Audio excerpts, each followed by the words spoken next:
This is easily the most fun, creative, and outright insane JJK theory I have ever constructed. And yes, I am well aware that I say that every single time, but this time it's different. At first, I thought this theory was just fun, but not realistic, until I actually connected all of the dots and realized that Gege genuinely foreshadowed JJK's ending right at the beginning of the story. Or more specifically, I believe that Satoru Gojo actually predicted Jujutsu Kaisen's ending all the way back in chapter 32. Now please, trust the process, because I guarantee that this will blow your mind once you hear my full theory and reasoning behind this. But everything is based on this moment right here. And in the end, it'll even solve global warming! At the time, it just seemed like one of many dumb Gojo moments. But after reading the Culling games and the current events of JJK, I came to the realization that this random dumb Gojo moment isn't actually random at all. It's way too specific to be random, and it's also closely related to one of JJK's biggest plot points. Actually, that's a massive understatement. It's scarily close to one of JJK's biggest plot points. And yeah, I realize that I must sound like a total crazy person right now, so how about I cut the yap and dive straight into the theory. But genuinely, this is easily the most crazy theory I've ever made, so I would very much appreciate if you could drop a like on the video and also subscribe, because I've got loads more on the way and I just appreciate the support. Anyway, okay, I'll stop. Enough yap, let's just go.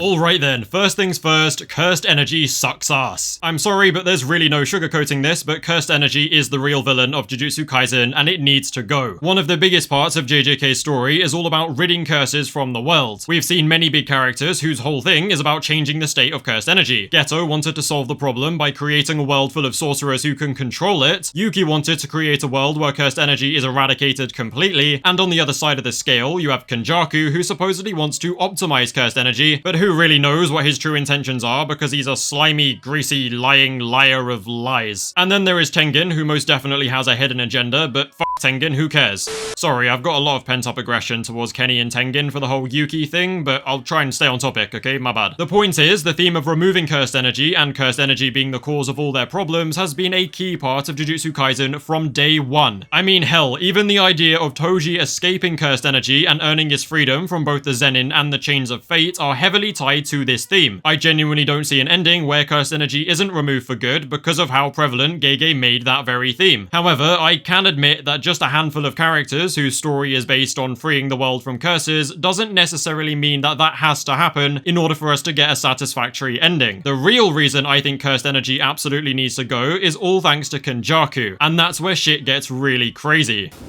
Honestly, you guys would be so surprised how many people skip the Culling games and start reading Gojo vs Sukuna. And even for those of you who do read the whole manga, this specific development is easily forgotten and lost among the Culling games' badass fights. So let me remind you that one of the most important developments occur in chapter 201 when Kenjaku and Arame take a leisurely vacation to the White House. How the fuck Arame is meeting the US president before Hikari fights Sukuna, I just don't know. Anyway, following the Shibuya incident, cursed energy and sorcery became public knowledge, so Kenjaku used that to his advantage. He manipulated the US into sending military forces into the Culling games in order to boost the amount of killing and the total cursed energy collected for the merger to work. And how is it that Kenjaku managed to trick the almighty nation of America into doing this? Well, he appealed to their biggest weakness, energy. He informed them that cursed energy is potentially the cleanest source of renewable energy in the world. Supposedly, one Jujutsu sorcerer could power an entire city, and a sorcerer like Gojo could power a nation. Of course, the US ate that information up, but naturally their main concern was about getting their hands on this energy source before other superpower nations like Russia could. And even though the soldiers sent in were completely massacred, it doesn't change the fact that Kenjaku let the cat out the bag. Even if Sukuna is defeated, we are still left with a massive problem, because the world is now aware of cursed energy and its potential as the most efficient energy source ever. Simply put, if cursed energy remains in play, then it would likely lead to World War III as nations fight for control over cursed energy. It's such an easy detail to miss, but it has huge implications for JJK's conclusion. Now, the threat of World War III, the threat of Japanese people being captured to be used as energy sources, and the importance of Geto, Yuki, and Toji's story combined are the reason that I think cursed energy needs to go. Now, as interesting as all of that is, I'm sure some of you are wondering what the hell this has got to do with Gojo's childish outburst in chapter 32. But on the other hand, I'm sure that some of you are starting to clock on to what I'm getting at, but I'm gonna explain it anyway. Let's pretend for a second that the world did manage to utilize cursed energy to power the planet. It would quite literally solve global warming. Fossil fuels, nuclear plants, and even current sustainable energy sources can be completely dropped in exchange for cursed energy. And surely now you get my point about Gojo's global warming claim being way too specific. He literally says, and in the end it will even solve global warming. I know he's goofy old Gojo, but how do you go from revealing that Yuji is alive to a conclusion as drastic as solving global warming? It's just too random. No one even questioned it because it does match Gojo's character to be goofy like that, and it's very early on in the manga. But ever since Kenjaku introduced this idea of solving global warming with cursed energy, I haven't been able to get this moment out of my mind. I genuinely think that Gojo might have accidentally predicted Jujutsu Kaisen's conclusion, but obviously it begs the question of how the fuck do we even get rid of cursed energy and use it to solve global warming at the same time? Now, I'll be honest with you, I don't have all the specifics of how this would happen because, surprise surprise, I am not Gege Akutami. However, I do have some incredibly solid general guesses at how this long foreshadowed conclusion can actually occur. As I said, cursed energy almost definitely needs to go before the end of the story, or else the entire world just goes into chaos. Since Kenjaku is the one who both started this merger plan and made the world aware of cursed energy's potential, it makes me think that the merger is actually the key to everything. Kenjaku is also very closely tied to both Geto and Yuki, the two characters who best represent the theme of eradicating curses. Now, despite what many people think, we have absolutely no idea how the merger will come into play, we have no idea what role it will play, and we don't even have a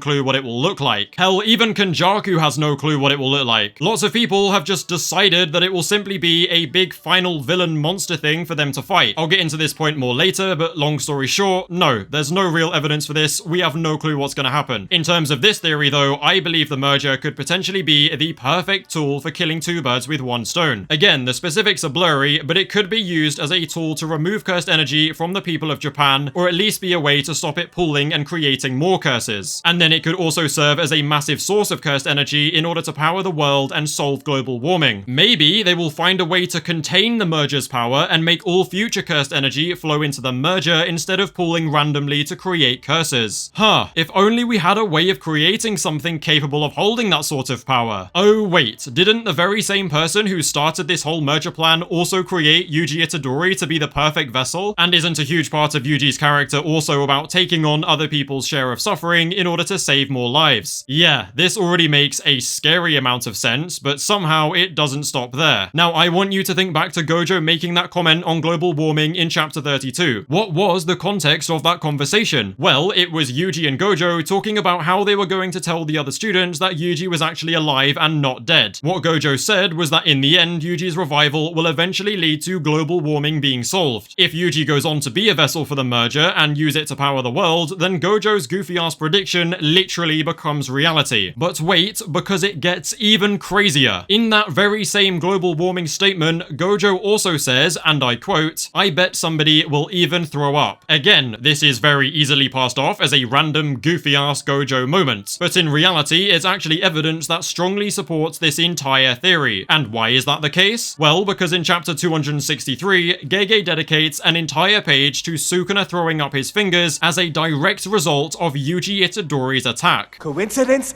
I think not! This whole theory is already happening in the story right now. The conclusion has already started. We are already being shown the signs and no one is clocking onto it. All I'm gonna say is make sure that in the coming chapters, you watch out for any of the Jujutsu High students starting to cry out of happiness. Because alongside solving global warming and someone throwing up, the first and second years crying of happiness at Yuji's revival was one of the things that Gojo predicted. So if we see one of those things happen anytime soon, like we did with Sukuna throwing up, then it means that I'm on the right track. So keep an eye out. Anyway, Yuji forging that pact with Sukuna to bring him back to life all the way back in the beginning of the manga is the literal reason that we are in our current situation. Gege literally used Gojo to foreshadow the ending from the very beginning of the story. Gojo quite literally predicts that Yuji being revived will lead to someone throwing up and eventually solve global warming. And Yuji will do that by completing his purpose of being the perfect vessel for the merger. He will then take on all of the suffering and cursed energy of the Japanese people and then use it to save the world from global warming, hence preventing preventing World War III. This would not only make Gojo's random-ass prediction come true, but it would also resolve the long-running theme of eradicating the threat of curses and cursed energy. It just makes so much sense. It is literally perfect, and if I am right, then holy shit, Gege, you are a genius. Honestly, I really hope you guys made it this far into the video, because I have never felt so certain of a theory in my life. It feels like I have actually spoiled Jujutsu Kaisen's ending for myself, but who knows, maybe I just got lost in the source. Okay, now that I have finally shared this theory in its entirety, I want to quickly address some counterpoints I'm sure that people will try and make. Now, for some reason, lots of people have just decided that the merger will be this big final boss that they all have to fight. But there is literally no evidence for this, along with there being no real narrative reason, considering that Sukuna is already an impossibly strong final boss. Compared to the evidence I have collected for this theory, no other option really has any backing to it. And remember, just because you don't like something doesn't mean that Gege won't do it. He doesn't really care what we want, he just wants to write the story that he set out to tell, and I respect him massively for it. I'm aware that the same logic applies to what I think, but I don't tend to complain about much, so it's fine. I'm not gonna deny though, I could just be dead wrong, and that's okay. Still, I think most people will definitely love this theory and share my vision. At the end of the day though, we are just gonna have to wait and see. Also, to be clear, no, I don't think this is gonna overshadow anything to do with Sukuna and Yuji. Sukuna and Yuji, and Sukuna in general, is just a completely separate story. What I'm talking about now is the final conclusion that wraps up the overarching theme of cursed energy being the major problem. This isn't really gonna predict anything that's happening with Sukuna, it's just about the actual ending, like the ending. Also, I do apologize if this video was a bit complex or hard to follow, but I did my best to make sure that it was as structured and simple as possible. I just kept getting new ideas and my head got real messy while writing this, but I do think I included everything that I wanted to say. Hopefully it comes across as a lot easier to understand once it's been edited and fine-tuned. I really love this theory and I think it's easily my best work, so I really hope you guys enjoy it as much as I do. For now though, make sure to like the video and subscribe if you want to see more videos like this. Feel free to join the Discord and follow me on Twitter, links below. Thank you guys so much for watching and I will catch you in a bit.